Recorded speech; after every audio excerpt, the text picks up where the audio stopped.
Hi everybody, welcome to the dungeon. My name is Robin and today is Flameworking 102.68 small round beads. There's times when a round bead really comes in handy, but it's not always easy to make a series of the same size round beads. So if you're struggling with this, I have kind of a way that I will build up my round beads so every time they will be nice and round and relatively the same size. This is in real time for those of you who like the real time videos. And that's it. I hope you all enjoy this round bead and are inspired to make some for yourself. And with that said, I hope you're all doing safe and well out there. Thanks so much for joining me, and I'll see you next time in the dungeon. All right, I'm going to start everything out just with my first bit of color here. I have the dark pink, and I'm going to roll it onto my mandrel. However, this rod of pink is really small, so in order for me to do this, I just have to stick it to the side of my mandrel and do my best to walk it around the bead release. And then once I have kind of a small bead there, I will gently start to kind of overlap the side and walk the glass over a little bit more onto the mandrel. And I am looking to get about a half an inch, maybe a little bit more on this. And of course, my marvering block right there is 2 inches wide, just for reference. And I'm going to roll this out. And as I'm rolling it out, I'm doing kind of a tap roll here because it's kind of hot. And I notice that there's a little tiny bubble floating to the surface. So I have to spend just a little second here to just round it out. I got it hot and the bubble is coming to the surface. And then I'm just going to roll it out very gently on the sides. And then here I'm going to focus my heat right in the center onto my bubble until it pops. And then I can gently roll it out again to kind of squeeze that glass in the area where that bubble was. And that's it. So right now I have about a half an inch of glass here, maybe a little bit more. I'm going to let that cool down. And on top of this, I am going to add a layer of gold pink. And this is a super pretty transparent pink color. And I'm going to just get it hot. And then I will place it right on the edge of my bead.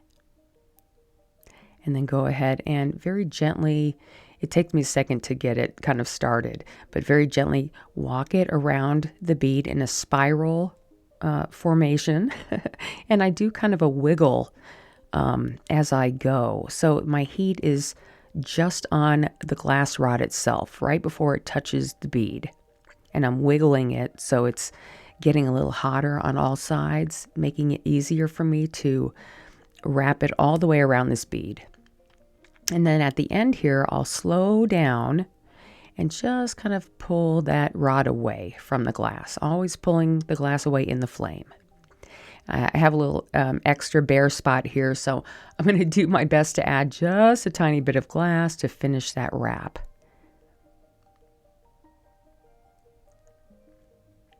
Okay, so when I'm thinking about all of my rounds being the same size, I always will start out the same way, the same amount of glass. So I have 2 layers here. And depending on how many layers you have, it will be the perfect layer to make a round. So we're going into our second layer. And what I'm doing here is just heating the edges and gently marvering them in with my butter knife at a slight angle. I'm not getting all the way to that pink glass hot. I'm just getting the glass on top of it hot, just the gold ruby.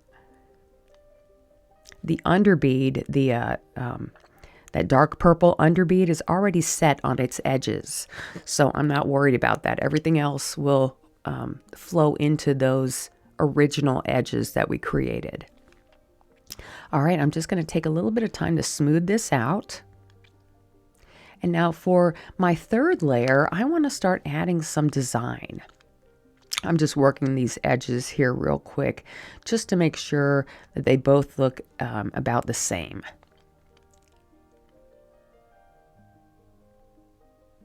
I am working this glass in real time just to let you guys know if you haven't already figured it out. But this piece only took about, it was less than 20 minutes to make. So here I'm just making sure that my edges are similar on both sides. That's all I'm doing. Just the rounding of the edges. I want them to match. Okay, so our third layer consists of a few pieces of stringer. So I have a straw yellow stringer, and I'm going to apply it to my glass and just move it around back and forth like a corneli lace pattern. Just wiggling it back and forth all over my bead. And then when I come to the other side, I'll just kind of take that off. And the next one, you'll see the pattern a little easier because I'm working in a darker color. But here, I am just going to fill in a little bit of areas where it's kind of naked and I want a little bit more color. So the straw yellow added on top of the gold ruby will kind of make it not really a third color, but it does have a slight reaction to each other. But the reason why I wanted to use the straw yellow is because of my next color, the Triton blue. I have a stringer of that I'm going to place on top again, and that will complete my third layer. And also the Triton blue does react with both the pink and the straw. So at this point, I'm just heating everything up nice and slow, not to a perfect round, but just so it's where the skin of the bead is soft enough to roll out. I'm not looking to heat the whole thing up. We're only working on the outside surface. And then that will ensure that your under bead stays the same. Okay, so far we have, 2.5. We'll call the stringer a half. And then this stringer application will make for one another layer. So this will be equaling our third layer of glass. And I'm going to do the same thing with this blue. I'm going to just work it back and forth in the flame, getting a little corneli lace pattern going there. You can see it a little bit better. You can add whatever design or pattern that you want here. I just wanted to share the different types of reactions that will happen with these glasses. Now I'll add a little bit here and there. This blue really does widen out when you go to heat it. So your stringer could be very, very thin. Okay, I'm going to add a little bit more to this other end.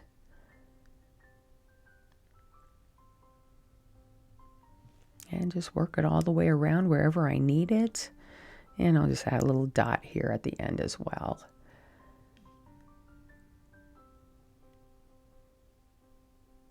All right, now I'm going to go right into the heat. And because that dot is a little higher than everything else, I'm just going to really quickly just kind of press that down. And then come back in the heat. And I'm slowly going to start to heat and use my butter knife to kind of pull in the design and make it a little bit smoother against the bead itself. And I'll do that mainly on the edges. And then here we can go ahead and just start to heat everything up right in the center. I am kind of working on both sides of the bead and giving it a nice smooth roll. And it's not round yet. I'm just kind of helping it along slowly, a little at a time, helping it get smoother and smoother.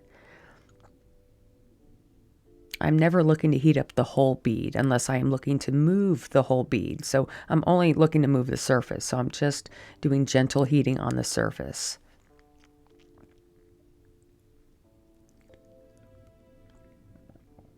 All right, I'm going to just start to heat everything up here and get it nice and hot. And this action here is getting that stringer, the Triton, to really expand into the other colors.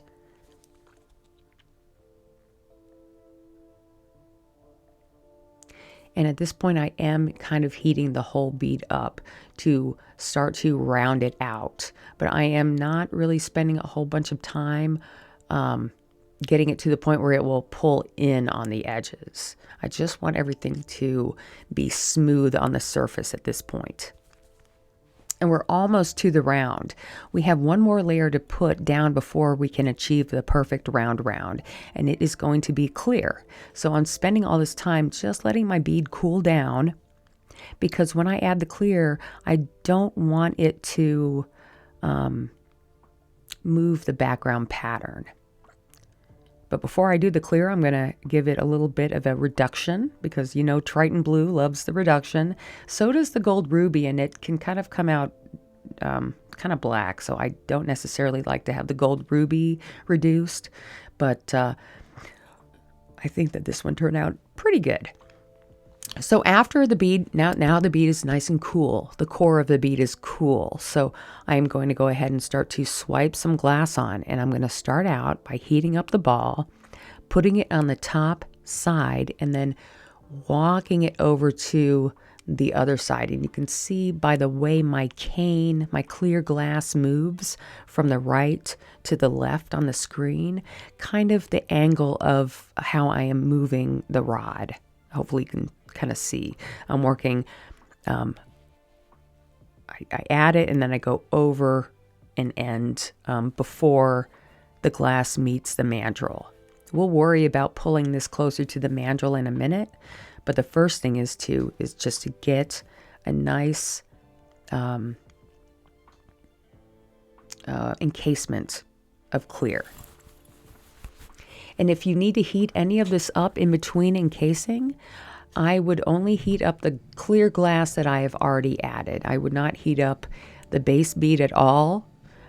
Just heat up your clear glass to ensure that your base bead stays nice and cool and doesn't move when you add your clear glass on top. It does take time to encase a bead like this. And you can encase it in different ways, but this to me is like the best and easiest way to do it.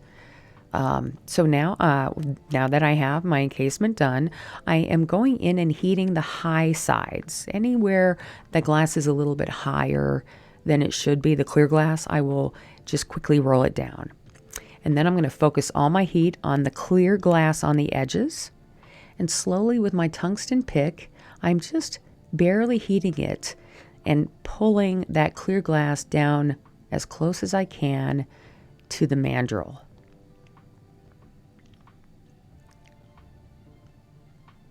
And then I'll give that a nice little heat. And we can work on the other side. I'm going to use my butter knife as well, just to smooth the rest of that glass in. And we have almost, at this point, achieved a nice round on that side. I'm going to give it some heat. And then we can move on to the other side. So depending on what you are making, you'll think about working in layers to get all your beads the right roundness. I have 4 layers on this bead: the pink, the ruby, the 2 stringers, and then the clear. And this bead is about, we'll say, this is going to end up being about an inch wide bead by about an inch wide. When you're finished rolling or heating your bead at the very end, if you feel like it's not quite round enough, you can add a little bit more of a wrap around the center if you need to. But because I like to work in layers, I can easily count my layers for each bead and know that they're all going to be relatively the same size because I'm putting the same amount of glass on each layer. I hope that makes sense. Okay, so I'm just going to finish by pulling that glass in, heating it up, and smoothing it down with my butter knife. And now at this point, I'm just going to finish heating that side up. And then I should be able to just kind of work the heat right back into the center here. I want to clean my area real quick. All right, and now here at the end, it's just my final heat out in the flame, not real close to the cones. I'm way out there in the flame, and I'm heating both sides and in the middle, and just getting it into that round shape. And that is it. After this is done, I always like to spend a little bit of time cooling the bead down. I never immediately put it in the oven. I always have to wait and hang out with it like right here for it to cool down all the way. So I kind of let the bead cool down, and then the heat goes into the bead and then it cools. So once the surface looks a little cool to me, I will give it one more reheat just so that the surface is about as warm as the inside of the bead, because the inside right now is hotter than the outside. So I'm going to give it just a nice little flash in the flame right before I put it away. And again, I will make sure that this, that the outer skin of the glass at this point is cool before I put it away as well. So I can put it in a kind of a shadow area, and if it's still glowing, you need to wait. As soon as it stops glowing in a dark shadowed area, like under your bench or something, you're ready to put it away. And on that note, I hope you guys enjoyed this one. It was a lot of fun just to play around with some round beads today. Thanks so much for joining me, and I'll see you next time in the dungeon.